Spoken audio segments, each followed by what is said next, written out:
Zamir White, Josh Jacobs, as we said, came over to Green Bay here, joining the good side. Do you expect him to be in control of this backfield as the RB1 of the team? And when I say have control, like, a 70-30 split, 80-20 split, like really be the guy on the team, or with them bringing on Alexander Mattison in the offseason, is he going to play a larger role than people expect? And are they just going to kind of eat into each other's fantasy value? I think Zamir White will be the guy in heavy quotes, but he'll be the guy in, ironically, the way Alexander Mattison was the guy for Minnesota last year. I feel like it's a similar type of trap.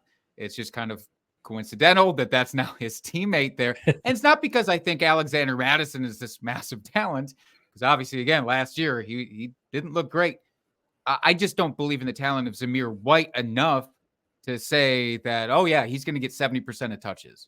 Like, it could be 53% him and 47% Alexander Mattison, or, whatever, throwing a third running back from the depth chart, Dylan Laube, who got added, maybe taking away some pass catching work, that sort of thing.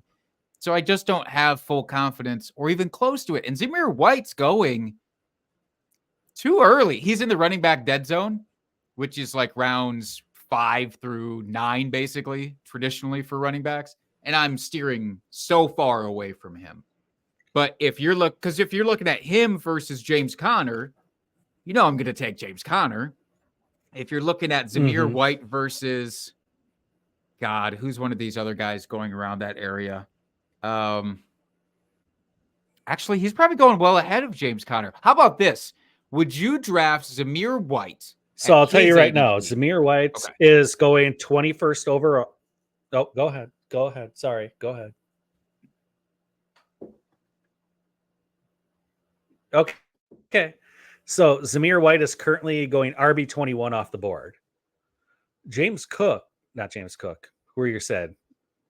James Conner is RB27. Give me James Conner 1,000 times out of 1,000 then at that extra discount. So Zamir White to you, Dustin, would you take Zamir White or would you chance it? Let's just throw out an interesting guy that I don't think anybody really wants to have on their team, but might be forced to have on their team. Tony Pollard. Would you take Zamir White or Tony Pollard? Oof. I would probably take Tony Pollard. I mean, when I'm looking at the guys going after Zamir White, I would pretty much take all of them.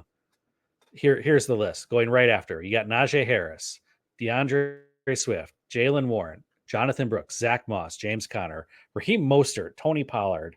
I mean, I would pretty much, I think, take all of those guys over Zamir White.